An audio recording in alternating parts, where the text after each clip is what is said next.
Hello friends, welcome back to my new video. Second grade MCQ marathon class में आज आपके लिए next video लेकर आई हूँ। और आज जो हमारी वीडियो ज्योग्राफी के ऊपर होने वाली है उसमें मैंने आज के दो टॉपिक इंक्लूड किए, एक तो जनसंख्या और एक जनजातियाँ। आज दो ही टॉपिक इंक्लूड करने का कारण ये था कि दोनों टॉपिक बहुत इंपॉर्टेंट है, कन्फर्म इनसे क्वेश्चन आने हैं, एक से अधिक क्वेश्चन आने की संभावना है। इसलिए मैंने मैक्सिमम जितने भी प्रश्न अब तक एग्जाम में पूछे गए मैक्सिमम क्वेश्चन इंक्लूड करने की कोशिश की है। ठीक है, तो अगर मैं दो बचे हुए टॉपिक है वो भी इंक्लूड करती तो वीडियो बहुत लंबा हो जाता। इसलिए मैंने आज ये दो टॉपिक रखे। कल लास्ट हमारा ज्योग्राफी की जो सीरीज है कंप्लीट हो जाएगी। तो आज इन दोनों टॉपिक को लेकर जितने भी प्रश्न पूछे गए उनको हम एक बार देख लेते हैं। तो चलिए बिना देर के स्टार्ट करते हैं हम आज का वीडियो। पहला प्रश्न हमारा, कथोड़ी जनजाति मुख्यतः किस जिले में पाई जाती है? जो कथोड़ी जनजाति है मुख्यतः उदयपुर के अंदर पाई जाती है। कार्य क्या है इनका? जो खेर वृक्ष होता है, खेर वृक्ष जो होता है उसकी छाल से कत्था बनाने का कार्य करती है। कौन? कथोड़ी जनजाति। इसलिए इसका नाम भी क्या रख दिया? कथोड़ी जनजाति। ये मुख्यतः उदयपुर में पाई जाती है, जबकि जो खेर वृक्ष है वो सर्वाधिक कहाँ पाया जाता है? कोटा और सवाई माधोपुर में पाया जाता है। ठीक है, तो कुछ सामान्य जानकारी आसपास की आप याद रखिएगा। नेक्स्ट क्वेश्चन देखते हैं। कर्नल जेम्स टोड के अनुसार मेढ़ाओं का मूल स्थान कौन सा है? तो जेम्स टोड के अनुसार मेढ़ाओं का जो मूल स्थान है वो काली खो पर्वतमाला है। ठीक है, और मुख्यतः मेढ़ा कहाँ निवास करते हैं? तो जयपुर दौसा और उसके आसपास के क्षेत्र में ज़्यादा निवास करते हैं मेढ़ा जनजाति। ठीक है, कम से कम आपको जनजातियाँ सर्वाधिक कहाँ निवास करती है उसके एक एक जिले का नाम अच्छे से याद होना चाहिए। जैसे अभी हमने कथोड़ी देखा, उदयपुर, मीणा जो है जयपुर और दौसा के आसपास निवास करती है। इसके अलावा हम देखते हैं भील जनजाति जो है वो डूंगरपुर बांसवाड़ा में सर्वाधिक निवास करती है। इसके अलावा उदयपुर के अंदर। इसके अलावा हम देखें ग्रासिया सर्वाधिक सिरोही के अंदर निवास करती है, और जो सहरिया है वो बारां के अंदर निवास करती है। ठीक है, तो ये कुछ है सामान्य, आपको याद होने चाहिए। ठीक है, नेक्स्ट क्वेश्चन देखते हैं। डामोर भील जनजाति के अधिकांश लोग किस जिले में निवास करते हैं? तो डामोर भील जनजाति के अधिकांश लोग जो है वो डूंगरपुर के अंदर निवास करते हैं। ठीक है, ग्रासी जनजाति के गांव के मुखिया को क्या कहते हैं? तो ग्रासी जनजाति जो है इसके गांव के मुखिया को सेलोत कहते हैं। गमेती किसके गांव के मुखिया को कहते हैं? जो भीलों के गांव का मुखिया होता है उसे क्या कहते हैं? गमेती कहते हैं। और कोतवाल किसे कहते हैं? जो शहरियों के गाँव का मुखिया होता है उसे कोतवाल कहते हैं। ठीक है, तो ये तीनों याद रखिएगा। नेक्स्ट क्वेश्चन देखते हैं। विश्व आदिवासी दिवस को मनाया जाता है? तो विश्व आदिवासी दिवस 9 अगस्त को मनाया जाता है। नेक्स्ट क्वेश्चन देखते हैं। सासी जनजाति के लोग राजस्थान के किस जिले में मुख्य रूप से पाए जाते हैं? तो सासी जनजाति के लोग मुख्य रूप से भरतपुर में पाए जाते हैं। निम्न में से कौन सा राजस्थान राज्य का एकमात्र विशेष रूप से कमजोर जनजाति समूह है?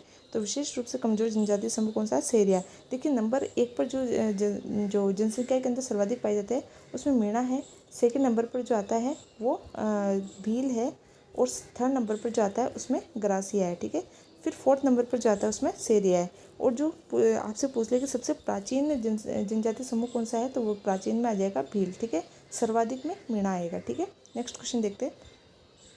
ग्रासिया जनजाति में मोर बांधिया रीति रिवाज किस अवसर पर से जुड़ा हुआ है? तो है किससे संबंधित है? ग्रासिया जनजाति से संबंधित है मोर बांधिया, और इसका मतलब क्या है? ये विवाह संस्कार से जुड़ा हुआ है। ठीक है, नेक्स्ट देखते हैं। भील जनजाति में पुरुष कमर पर जो वस्त्र लपेटते हैं उसे क्या कहते हैं? तो भील जनजाति के कुछ शब्दावली है वो आपको अच्छे से याद रखनी है कि पुरुष जो कमर पर वस्त्र लपेटते हैं उसे खोइतू कहते हैं। सिर पर जो बांधते हैं उसे पोत्या कहते हैं। ये कहाँ पर बांधते हैं? सिर पर जो बांधते हैं, जिसे पगड़ी भी हम कह सकते हैं, पोत्या।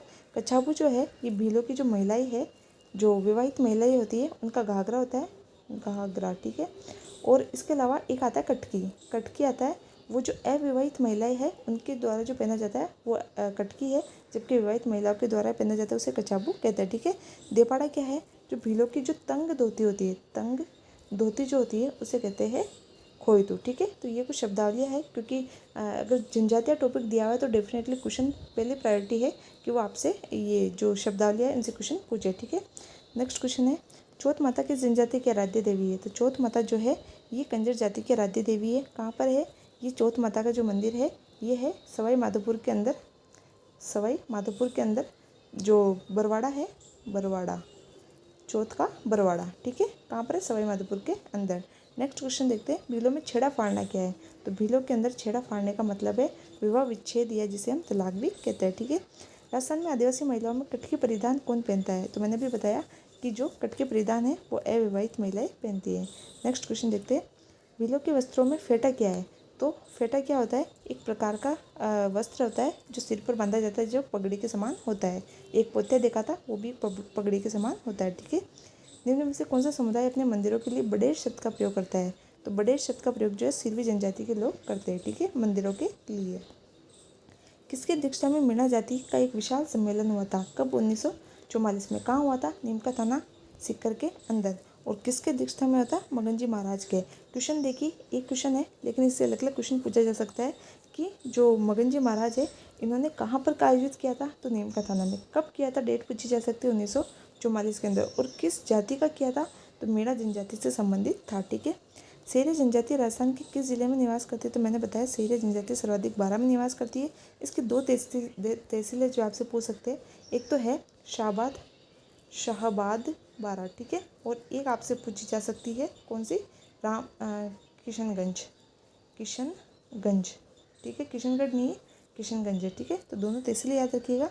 नेक्स्ट देखते हैं, दजिया और चिमाता राजस्थान की किस जनजाति से संबंधित है? तो दजिया और चिमाता दोनों ही जो है ये कृषि के प्रकार है, भीलों से संबंधित है। दजिया किसे कहते हैं? तो जो मैदान होते हैं, मैदान में या वन होते हैं, वनों को काट कर और फिर उनकी लकड़ियों को जलाकर वहाँ पर जो कृषि की जाती है उसे दजिया कहते हैं। चिमाता किसे कहते हैं? जो पर्वतीय क्षेत्र में जो कृषि की जाती है उसे चिमाता कहते हैं। ठीक है, और ये दोनों किसके द्वारा की जाती है? भीलों के द्वारा। ग्रेसन ने किस बोली को भीली बोली कहा है? ये क्वेश्चन मैंने पहले भी साहित्य में करवाया आपको। तो भीली बोली कही किसने है? तो ग्रेसन ने कही है। किसको कही है? वागड़ी बोली को कही है। ठीक है। अर्जुनाइन जाति के प्रभाव में के क्षेत्र में सम्मिलित प्रांत कौन से है? तो अर्जुनाइन जाति जो है ये अलवर भरतपुर क्षेत्र में निवास करती थी। ग्रासीय जनजाति प्रधानतः कहाँ पाई जाती है? तो सिरोही और उसके आसपास के क्षेत्र में पाई जाती है। बीजा और माला ये उपजातियाँ जो है ये किससे संबंधित है?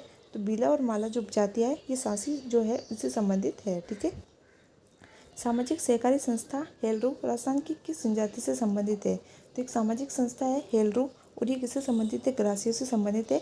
एक शब्द और पूछा जाता है कि हुरे जो है हुरे, ठीक है, ये हुरे है।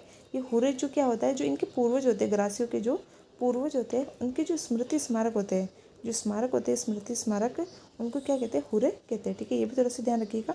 2011 में निम्न में से कौन से 2 जिले उनकी कुल जनसंख्या में सबसे कम अनुसूचित जनजाति प्रतिशत रखते हैं? तो देखिए, सबसे कम अनुसूचित जनजाति प्रतिशत जो रखते हैं वो रखते हैं बीकानेर और नागौर। ठीक है। नेक्स्ट क्वेश्चन देखते हैं, मोरनी मांडना और लीला मोरिया संस्कार किस जनजाति से संबंधित है? तो मोरनी मांडना या लीला मोरिया संस्कार जो है ये किससे संबंधित है? ये मीणा जनजाति से संबंधित है। ठीक है। जबकि अभी हमने मोर बांधिया एक विवाह का संस्कार देखा था, वो ग्रासियों से संबंधित था, और ये मोरनी मांडना और लीला मोरिया संस्कार ये मीणाओं से संबंधित है। ठीक है। नेक्स्ट देखते हैं, आबू पर्वत के पूर्व में फैली, आबू पर्वत के पूर्व में फैली यानी कि सिरोही के पूर्वी ढाल पर। ठीक है, सिरोही के पूर्वी ढाल की बात कर रही है। ठीक है, तो उस पहाड़ियों को भाकर कहते हैं। मैंने आपको शब्दावली में करवाया था भाकर। तो इनमें पहाड़ियों में भाकर पट्टा कहे जाने वाले क्षेत्र में कौन सी जनजाति निवास करती है? तो कौन सी करती है? ग्रासिया करती है। ठीक है।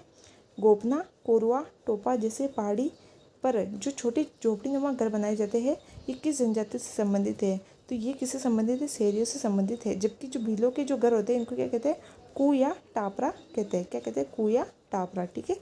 नेक्स्ट क्वेश्चन देखते हैं, माणिक्यलाल वर्मा आदिम जनजाति शोध संस्थान ये कहाँ पर स्थित है? तो माणिक्यलाल वर्मा आदिम जाति शोध संस्थान उदयपुर के अंदर स्थित है। नेक्स्ट क्वेश्चन देखते हैं, हरी भावरा कृषि का रूप किस जनजाति से संबंधित है? तो हरी भावरा कृषि जो है ग्रासियों से संबंधित है। जबकि अभी हमने ऊपर दजिया और चिमाता देखी थी, वो भीलों से संबंधित कृषि थी, और हरी भावरा ग्रासियों से संबंधित कृषि है। ठीक है। भील क्षेत्रों में बाबूजी के नाम से जाना जाता है। तो बाबूजी के नाम से मोतीलाल तेजावत को जाना जाता है। ठीक है, किसको जाना जाता है? मोतीलाल तेजावत को। नेक्स्ट क्वेश्चन देखते हैं, राजस्थान में कौन सी जनजाति है जो अपने मकान के दरवाजे बंद नहीं करती है? ठीक है, ये क्वेश्चन बहुत बार पूछा गया है, और ये आ जाएगा कौन? कंजर जनजाति जो है अपने मकान के दरवाजे बंद नहीं करती है। ठीक है। आदिवासियों के द्वारा पहना जाने वाला प्राचीनतम वस्त्र कौन सा है? तो नांदड़ा सबसे प्राचीनतम वस्त्र है। ठीक है। पड़िहार मीणा, ठीक है, एक तो जो मीणा हमने जयपुर जोधपुर के आसपास पढ़े थे, ये पड़िहार मीणा है जो मूलतः शामिल है। ये टोंक, भीलवाड़ा और बूंदी जो है इसके आसपास जो रहते हैं उन्हें कहते हैं पड़िहार मीणा। तो ये सभी इसके हो जाएंगे टोंक, भील और बूंदी। ये तीनों क्षेत्र आप अच्छे से याद रखिएगा। ठीक है। नेक्स्ट क्वेश्चन देखते हैं, राजस्थान की मीणा और भील जनजाति के पश्चात तृतीय सबसे बड़ी जनजाति कौन सी है? तो मैंने आपको बताया पहले पर आ जाएगा मीणा। ठीक है, सबसे बड़ी सबसे ज़्यादा जनसंख्या वाली। दूसरे नंबर पर आ जाएगा भील जो सबसे प्राचीन भी है, और तीसरे नंबर पर मैंने आपको बताया कौन सी? ग्रासिया जनजाति। चौथे पर सेरिया। ठीक है। स्पेशल कंपोनेंट प्लान संबंधित है, तो ये किससे संबंधित है? अनुसूचित जाति के विकास से संबंधित है। जनसंख्या 2011 के अनुसार जनजातीय वर्ग की आबादी के अनुसार राजस्थान का भारत में कौन सा स्थान है? तो छठा स्थान है। ठीक है, नेक्स्ट क्वेश्चन देखते हैं। किस जनजाति का उल्लेख मत्स्य पुराणों में मिलता है? तो मैंने बताया किस में मिलता है, मीणा जनजाति का मिलता है और इसके ऊपर एक मीणा पुराण लिखा है। किसने लिखा है? मगन सागर ने लिखा है। ठीक है, 2011 की जनगणना के अनुसार राजस्थान की जनसंख्या में अनुसूचित जनजाति की जनसंख्या का प्रतिशत कितना है? तो देखिए, एक तो है अनुसूचित जनजाति और एक अनुसूचित जाति। अनुसूचित जनजाति का जो प्रतिशत है वो 13.5 है, जबकि अनुसूचित जाति का आपको पूछे तो 17.8। ठीक है, 17.8 है अनुसूचित जाति का, अनुसूचित जनजाति का 13.5। और अगर इनका पूछ ले कि दोनों का मिलाकर कितना है राजस्थान की जनसंख्या में, तो लगभग 31% है। कितना है? 31% है। ठीक है, तो देखिए ये मैंने दोनों टॉपिक साथ लेने का ये भी कारण है कि हो सकता है कि जनसंख्या को जनजातियों को एक करना हुआ तो जो जनजातियाँ है इनकी जनसंख्या को लेकर या फिर कहाँ पर सर्वाधिक है, कहाँ पर कम है, इनका प्रतिशत कितना है, तो ये क्वेश्चन साथ में एक टॉपिक बनाकर इनका क्वेश्चन दे सकते हैं। ठीक है, तो इसलिए मैंने साथ में ले लिया। इनकी जनगणना से संबंधित क्वेश्चन जो थे जनजातियों के, वो भी इसमें इंक्लूड किए। ठीक है, नेक्स्ट क्वेश्चन देखते हैं। 2011 की जनगणना के अनुसार राजस्थान में अनुसूचित जनजातियों की जनसंख्या लगभग है। तो अनुसूचित जनजातियों की जनसंख्या पूछी है, परसेंटेज अभी हमने ऊपर देखा 13.5, और अगर संख्या में पूछे तो 92.38 लाख। ठीक है, देश की कुल जनसंख्या की दृष्टि से राजस्थान का 2011 में कौन सा क्रम है? तो कौन सा क्रम है? 7वां क्रम है। निम्न में से कौन से दशक में राजस्थान में जनसंख्या वृद्धि दर सर्वाधिक रही? तो 1931 से लेकर 81 की जो जनसंख्या वृद्धि दर है वो सर्वाधिक रही। अगर आपसे इन दोनों में से भी एक वर्ष पूछा जाए तो 1981 आंसर होगा। ठीक है, 2001 से लेकर 2011 के दशक के दौरान राजस्थान में न्यूनतम जनसंख्या वृद्धि दर वाले जिले कौन से हैं? तो न्यूनतम जनसंख्या वृद्धि दर वाले जिले अगर आपसे पूछेंगे तो वो हो जाएंगे गंगानगर और झुंझुनू। ठीक है, गंगानगर और झुंझुनू। ठीक है, सर्वाधिक में आपसे पूछेंगे, सर्वाधिक के अंदर अगर आपसे पूछते हैं तो हो जाएगा बाड़मेर और जैसलमेर। तो कम से कम हर चीज़ का दो जो है वो याद रखने हैं आपको। जैसे अगर इसमें वृद्धि दर पूछी है तो न्यूनतम में 2 याद रखेंगे, गंगानगर और झुंझुनू। सर्वाधिक में याद रखेंगे बाड़मेर और जैसलमेर। ठीक है, नेक्स्ट देखते हैं। और आपसे पूछे कि वृद्धि दर है कितनी है, तो वृद्धि दर कितनी है? 21, आप तो एग्रीगेट याद रखिएगा, 21% है। ठीक है, नेक्स्ट क्वेश्चन देखते हैं। विश्व की लगभग कितने प्रतिशत जनसंख्या उत्तरी गोलार्ध में निवास करती है? तो लगभग 80% जनसंख्या उत्तरी गोलार्ध में निवास करती है। ये क्वेश्चन अभी सेकंड ग्रेड के अंदर आया था। जनगणना 2011 के अनुसार राजस्थान में जनसंख्या की दशकीय वृद्धि दर क्या रही है? तो जो दशकीय वृद्धि दर है वो 21.3 है। 21.3 है, लेकिन आपको एक याद रखना है, 21% याद रखिएगा। ठीक है, नेक्स्ट क्वेश्चन देखते हैं। और भारत की कितनी है? 17%। ठीक है, 17 पॉइंट समथिंग है। ठीक है, 2011 की जनगणना के अनुसार राजस्थान के सर्वाधिक जनसंख्या वाले जिले कौन से हैं? तो सर्वाधिक जनसंख्या वाले जिले कौन से हैं? जयपुर, जोधपुर, अलवर और नागौर। ठीक है, ये सर्वाधिक वाले हैं। न्यूनतम भी आपको याद रखना है। न्यूनतम कौन कौन से है? जो न्यूनतम के अंदर आप याद रखेंगे जैसलमेर, प्रतापगढ़, इसके अलावा सिरोही, प्रतापगढ़, सिरोही और बूंदी। ठीक है, जैसलमेर, प्रतापगढ़, सिरोही और बूंदी। ठीक है, 4 याद रख लीजिएगा। जयपुर, जोधपुर, अलवर, नागौर सर्वाधिक में रह जाएंगे। जैसलमेर, प्रतापगढ़, सिरोही और बूंदी न्यूनतम में आ जाएंगे। ठीक है, ये जनसंख्या के अनुसार है। ठीक है, 2011 की जनगणना के अनुसार राज्य की कुल जनसंख्या में शहरी और ग्रामीण जनसंख्या का प्रतिशत कितना है? तो देखिए, शहरी और ग्रामीण जनसंख्या है उसका आप सामान्य याद रखेंगे राजस्थान प्लस इंडिया की। कैसे याद रखेंगे कि राजस्थान की है लगभग 75-25 और इंडिया की आप याद रखेंगे 70:30। ठीक है, तो ये 75 क्या है? ग्रामीण और शहरी 25, और इसकी है शहरी 70 और इसकी 30, यानी कि इसमें है 75, इसका है शहरी है 75। ठीक है, 75.5 और ग्रामीण है, अच्छा ये इसमें कुछ मिस्टेक है, अच्छा ठीक है ना, शहरी पहले पूछा है ना, तो शहरी के अंदर आ जाएगा 24.9। 24.9 का मतलब क्या हो गया? लगभग 25%। ठीक है, और 75.1 का मतलब हो गया लगभग 75%। ठीक है, तो ग्रामीण हो जाएगी 75% और शहरी हो जाएगी 25%। तो 24.9 और 75.1% ये किसका है? शहरी और ग्रामीण जनसंख्या का अनुपात है। ठीक है, नेक्स्ट क्वेश्चन देखते हैं। कुल जनसंख्या में शिशु जनसंख्या की सर्वाधिक प्रतिशतता किस जिले के अंदर है? ये पूछा है शिशु जनसंख्या यानी कि बाल लिंगानुपात पूछा है। टोटल बाल लिंगानुपात है कितना है? तो 888 है। ठीक है, इसमें पूछा है कि सर्वाधिक प्रतिशतता किस जिले के अंदर है बाल लिंगानुपात की, तो ये आ जाएगी बांसवाड़ा के अंदर। सेकंड नंबर पर पूछे तो प्रतापगढ़ के अंदर। ठीक है, न्यूनतम में पूछेंगे आपसे, मैं साथ के साथ बताई जा रही हूँ। न्यूनतम के अंदर पूछे तो झुंझुनू और सेकंड नंबर पर सीकर। ठीक है, तो सर्वाधिक बाल लिंगानुपात कहाँ होगा, बांसवाड़ा, सेकंड पर प्रतापगढ़। और दूसरे के अंदर न्यूनतम पूछे तो झुंझुनू सबसे कम और उसके बाद सीकर। ठीक है, नेक्स्ट क्वेश्चन देखते हैं। राज्य में 2001 से 2011 के दौरान किस जिले में ग्रामीण जनसंख्या वृद्धि दर सबसे कम रही है, तो ग्रामीण जनसंख्या वृद्धि दर जो है सबसे कम कहाँ पर रही है, ये सबसे कम रही है ग्रामीण पूछा ना, तो सबसे कम रही है गंगानगर के अंदर रही है। कहाँ पर रही है, गंगानगर के अंदर। ठीक है, जनगणना 2011 के अनुसार राजस्थान में 1 मिलियन से कम जनसंख्या वाले जिले थे, तो 1 मिलियन से कम जनसंख्या वाले जिले कौन से हैं, जैसलमेर और प्रतापगढ़। ठीक है, यानी कि पूछा है कि सबसे कम जनसंख्या वाले जिले कौन से हैं, तो जैसलमेर और प्रतापगढ़। ठीक है, नेक्स्ट क्वेश्चन देखते हैं। निम्न में से निम्न को सुमेलित करना है। ठीक है, ये सुमेलित करने के लिए दे रखे थे, मैंने इन सबको सुमेलित करके यहाँ लिखा है कि बाड़मेर सबसे ज़्यादा जो वृद्धि दर रही है वो बाड़मेर की रही है। आपसे पूछ सकते हैं कि 30% से ज़्यादा वृद्धि दर किन जिलों की रही है, तो बाड़मेर और जैसलमेर 32 और 31। उसके बाद में तीसरे नंबर पर बांसवाड़ा और उसके बाद में चौथे नंबर पर जोधपुर आ जाएगा। तो इन चारों का परसेंटेज जो है मैंने इनके सामने लिख रखा और ये सभी क्या है, सुमेलित है। ठीक है, तो चारों याद रखिएगा। नेक्स्ट देखते हैं। 2011 की जनगणना के अनुसार निम्न में से किस जिले में नगरीय जनसंख्या का प्रतिशत सर्वाधिक रहा है, तो नगरीय जनसंख्या का जो प्रतिशत है वो सर्वाधिक कहाँ पर रहा है, कोटा के अंदर रहा है। कहाँ पर रहा है, कोटा के अंदर। ठीक है, नेक्स्ट क्वेश्चन देखते हैं।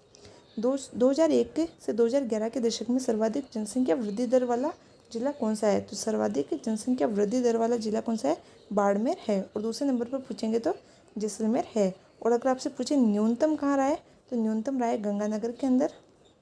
ठीक है, और सेकंड नंबर पर रहा है झुंझुनू के अंदर, गंगानगर और झुंझुनू के अंदर। ठीक है, नेक्स्ट क्वेश्चन देखते हैं।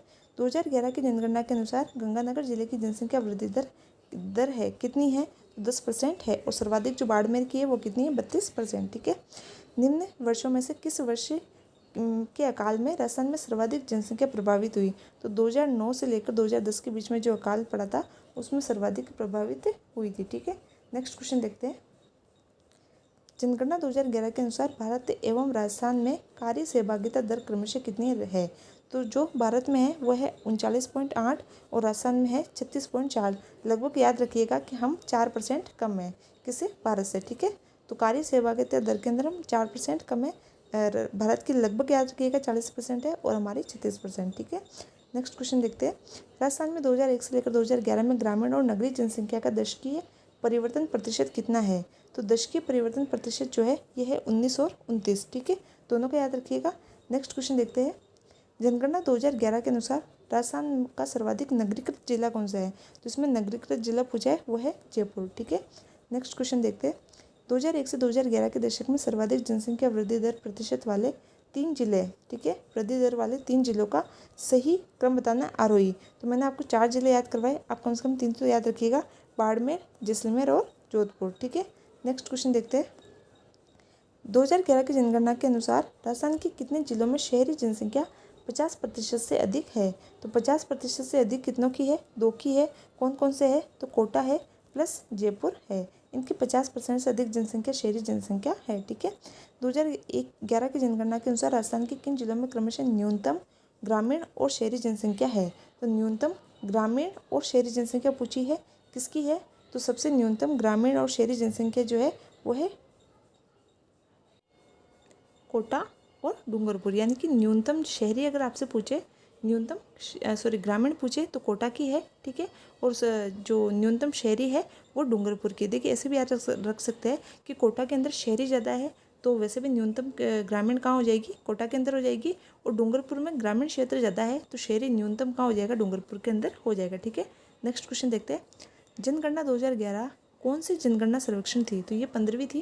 कौन से नंबर की थी, 15वीं। ठीक है, नेक्स्ट क्वेश्चन देखते हैं। जनगणना 2011 के अनुसार राजस्थान में शिशु लिंगानुपात कितना है, तो मैंने अभी बताया 888 है। और सामान्य अगर लिंगानुपात पूछे तो कितना है, 923 है। ठीक है, 928 कितना है, 928। नेक्स्ट क्वेश्चन देखते हैं। जनगणना 2011 के अनुसार राजस्थान में लिंगानुपात कितना है, तो देखिए ये पूछा है कि राष्ट्रीय औसत से 15 बिंदु कम है राष्ट्रीय औसत से 15 बिंदु कम है। कैसे, जो भारत का है वो है 943 और राजस्थान का है 928।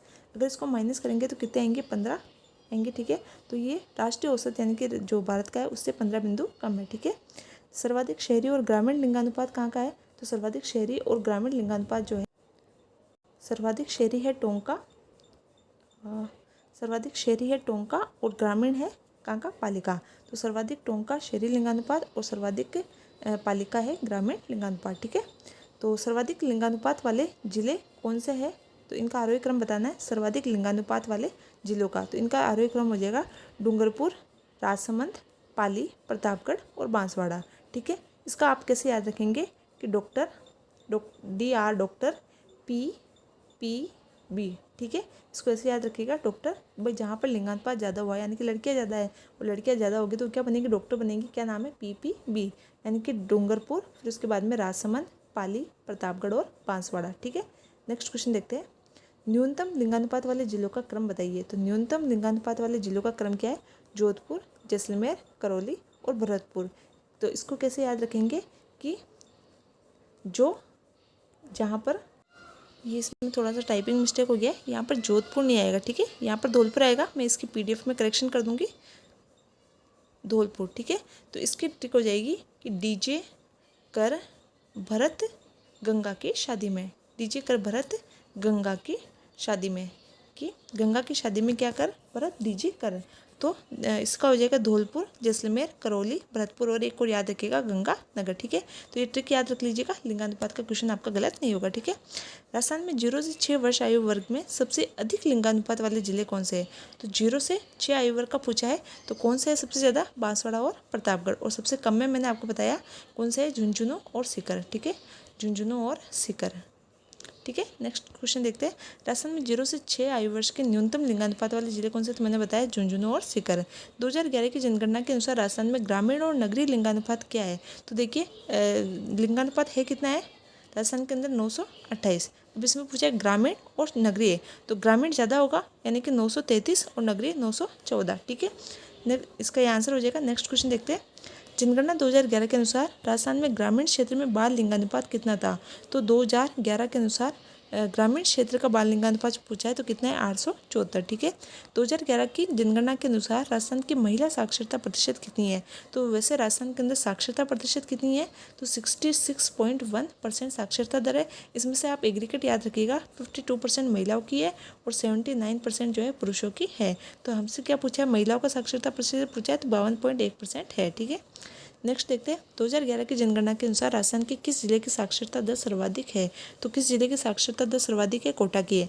दो याद रखना है, एक तो महिला और एक सामान्य, दोनों में साथ साथ चलेगा कि जहाँ पर सामान्य सबसे पहले कोटा है। ठीक है, फिर उसके बाद में जयपुर है और फिर उसके बाद में झुंझुनू है। ठीक है, ये तीनों ही सेम यहाँ पर भी आ जाएंगे। महिलाओं में भी सर्वाधिक कोटा है, उसके बाद में जयपुर है और उसके बाद में झुंझुनू है। ठीक है, तो इस सेम याद महिलाओं की और सामान्य जो है ये दोनों साथ में याद रखिएगा। दोनों का जो तीन है, 3 आंकड़े तीनों बिल्कुल सेम है। ठीक है, नेक्स्ट क्वेश्चन देखते हैं। 2011 की जनगणना के अनुसार राज्य में महिलाओं की न्यूनतम साक्षरता प्रतिशत वाला जिला कौन सा है, तो न्यूनतम साक्षरता प्रतिशत वाला जालौर है। ठीक है, जालौर और सेकंड नंबर पर सिरोही आ जाएगा। ठीक है, जनगणना 2011 के अनुसार राजस्थान में साक्षरता दर कितनी है, तो 66.1% है। 52 महिलाओं की है, 79 पुरुषों की है। ठीक है, 2011 की जनगणना के अनुसार पुरुष साक्षरता कितनी है, तो अभी मैंने बताई 79.2% है। ठीक है, जनगणना 2011 के अनुसार राजस्थान में किस जिले की साक्षरता दर सर्वाधिक है, तो चाहे महिला पूछे चाहे सामान्य पूछे, किसकी है, कोटा की सर्वाधिक है। कोटा के बाद में जयपुर। ठीक है, जयपुर के बाद में झुंझुनू। ठीक है, और झुंझुनू के बाद में एक और याद रखना चाहे तो सीकर। ठीक है, नेक्स्ट क्वेश्चन, ये सामान्य के अंदर है सीकर, जबकि महिलाओं के अंदर है झुंझुनू के बाद में गंगानगर। ठीक है, नेक्स्ट क्वेश्चन देखते हैं। 2011 की जनगणना के अनुसार राजस्थान में कौन से जिले में सर्वाधिक और न्यूनतम महिला साक्षरता है, तो सर्वाधिक महिला साक्षरता कोटा में और न्यूनतम जालौर में। जनगणना 2011 के अनुसार राजस्थान में सर्वाधिक शहरी साक्षरता कहाँ पर है, तो शहरी साक्षरता सर्वाधिक कहाँ पर है, उदयपुर के अंदर है। कहाँ पर है, उदयपुर के अंदर। नेक्स्ट क्वेश्चन देखते हैं। इसमें अगर आपसे पूछे कि सर्वाधिक ग्रामीण साक्षरता किसमें है, ग्रामीण, ठीक है, तो आप याद रखेंगे झुंझुनू। क्या याद रखेंगे? झुंझुनू, ठीक है। शहरी सर्वाधिक उदयपुर में और ग्रामीण सर्वाधिक झुंझुनू के अंदर, ठीक है। नेक्स्ट क्वेश्चन देखते हैं, ग्रामीण साक्षरता का प्रतिशत सर्वाधिक कहाँ पर? तो मैंने बताया झुंझुनू के अंदर। राजस्थान के कौन से जिले में सर्वाधिक और न्यूनतम पुरुष साक्षरता है? तो सर्वाधिक पुरुष साक्षरता जो है झुंझुनू के अंदर है और न्यूनतम कहाँ है? बांसवाड़ा के अंदर है, ठीक है। नेक्स्ट क्वेश्चन देखते हैं। अच्छा, ये हो गए कंप्लीट। एक बार पुरुष साक्षरता वाले जिले देख लेते हैं कि पुरुष साक्षरता वाले जिले कौन कौन से हैं। तो आप याद रखेंगे, सबसे पहले आ जाएगा जालोर, ठीक है। जालोर के बाद में झुंझुनू पहले नंबर पर आ जाएगा, झुंझुनू सर्वाधिक के अंदर, ठीक है। सर्वाधिक में झुंझुनू,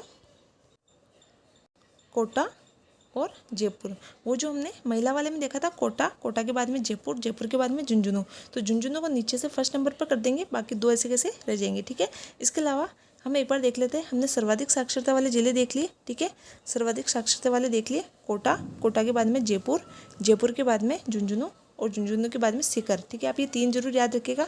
इसके बाद में दूसरा है जो न्यूनतम साक्षरता है वो जालोर के अंदर है, सामान्य की बता रही हूँ मैं, ठीक है। उसके बाद में सीकर, सीकर के बाद में प्रतापगढ़, प्रतापगढ़ और उसके बाद में बांसवाड़ा।